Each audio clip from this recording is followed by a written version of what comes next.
ବାଲେଶ୍ୱର ମାଟିରେ ଜନ୍ମିତ ବିଶିଷ୍ଟ ଜନନାୟକ ତଥା ପୂର୍ବତନ କେନ୍ଦ୍ରମନ୍ତ୍ରୀ ସମରେନ୍ଦ୍ର କୁଣ୍ଡୁଙ୍କର 31ତମ ଶ୍ରାଦ୍ଧ ବାର୍ଷିକ ପାଳିତ ହୋଇଯାଇଛି। ସମରେନ୍ଦ୍ର କୁଣ୍ଡୁ ସ୍ମୃତି ପରିଷଦ ପକ୍ଷରୁ ସହରର ଷ୍ଟେସନ ଛକଠାରେ ଆୟୋଜିତ କାର୍ଯ୍ୟକ୍ରମରେ ପୂର୍ବତନ ମନ୍ତ୍ରୀ ପ୍ରଫୁଲ୍ଲ ସାମଲ ମୁଖ୍ୟ ଅତିଥି ଭାବେ ଯୋଗଦେଇ ସ୍ୱର୍ଗତ କୁଣ୍ଡୁଙ୍କ ପ୍ରତିମୂର୍ତ୍ତିରେ ମାଲ୍ୟାର୍ପଣ କରିବା ସହିତ ମହାନ ବ୍ୟକ୍ତିଙ୍କର ସ୍ମୃତି ଉଜ୍ଜୀବିତ ରଖିବାରେ ସ୍ମୃତି ପରିଷଦର ପ୍ରୟାସକୁ ଭୂୟସୀ ପ୍ରଶଂସା କରିଥିଲେ। ଜଣେ ଲୋକ ପ୍ରତିନିଧି ପାଇବା ଓଡ଼ିଶା ପକ୍ଷରେ କଷ୍ଟକର, ଖାଲି ବାଲେଶ୍ୱର ପାଇଁ ନୁହେଁ। ଏବଂ ସେ ଏଭଳି ଏକ ବ୍ୟକ୍ତିତ୍ୱ ଥିଲେ, ସେ ନିଜେ ତ ଜଣେ ମହାନ, ଅନ୍ୟମାନେ କେମିତି ଉଠିବେ ସେ ସହଯୋଗ କରୁଥିଲେ।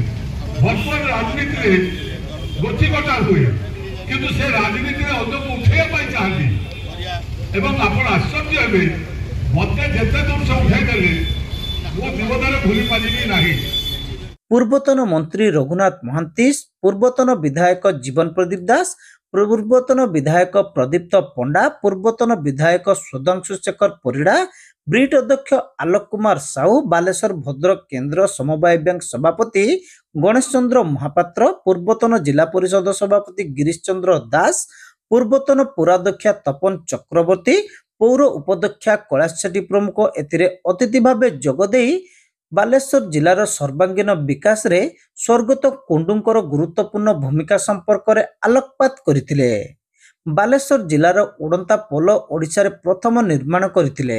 ସର୍ବଭାରତୀୟ ହିନ୍ଦ୍ ମଜଦୁର ସଭାର ସଭାପତି ଥିବା ବେଳେ ଶ୍ରମିକମାନଙ୍କର ବହୁ ଉନ୍ନତିମୂଳକ କାର୍ଯ୍ୟ କରିଥିଲେ ବୋଲି ଅତିଥିମାନେ ମତବ୍ୟକ୍ତ କରିଥିଲେ।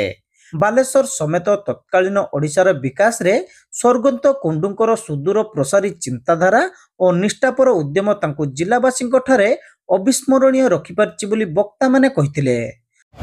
ସମରେନ୍ଦ୍ର କୁଣ୍ଡୁ ଏକ୍ସପାର୍ଟ କରିଗଲା ପରେ, ମୃତ୍ୟୁବରଣ କରିଗଲା ପରେ ବାଲେଶ୍ୱର ନେତୃତ୍ୱ ଭେକମ୍ ରହିଛି। याको हमको स्वीकार करने को ही पड़े। से प्रकार मूल्यबोध भित्तिक राजनीति प्राय वर्तमान देखा मिलूना। समरेन्द्र कुंडू एपरी निजक प्रतिष्ठा करते बालेश्वर जिला को स्तर को ओडिशा को समग्र भारत वर्ष में स्तर को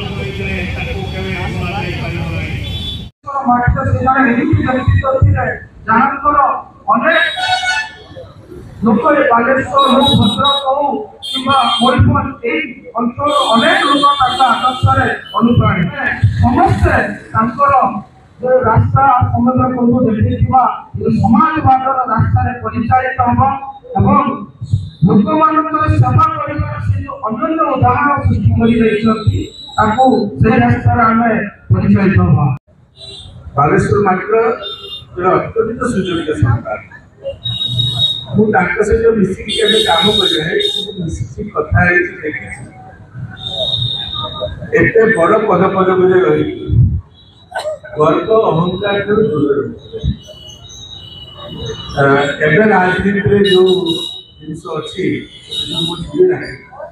निजी दूर रखिपारे क्षमता रही से आज 31 वर्ष पर से आज नमस्ते उन्नत बालेश्वर जदि दिल्ली सर्वभारतीय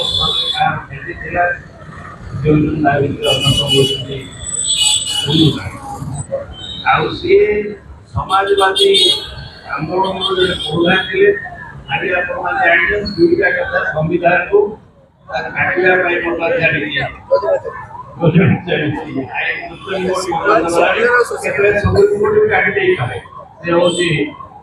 समाजवाद एवं धर्मनिरपेक्ष से बचेगा मन रखा पड़ो। जो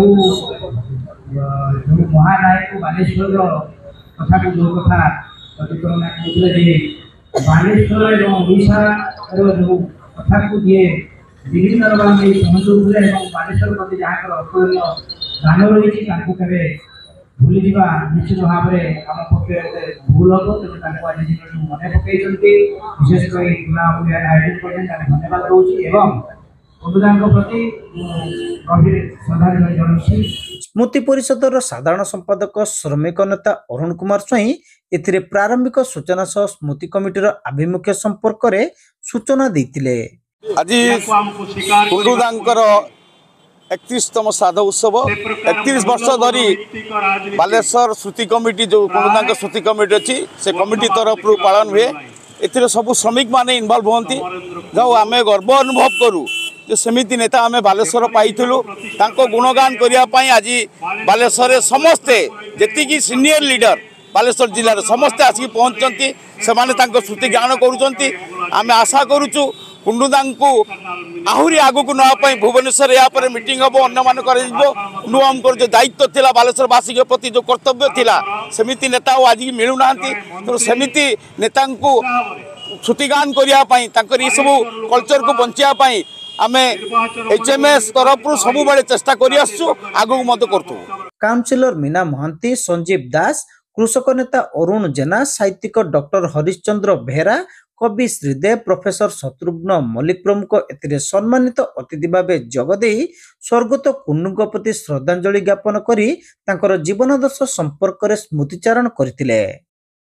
बालेश्वर सबु जगह परिचित आमर कुंडुदादा 31तम श्राद्ध वार्षिक सी आज समस्त हृदय गोटे मात्र मनीष सी होती आम समस्त प्रिय दादा जहाँ प्रभु जगन्नाथ पाखरे तांकर आत्मा जो भी था महाप्रभु पाखे सब दिन रखी था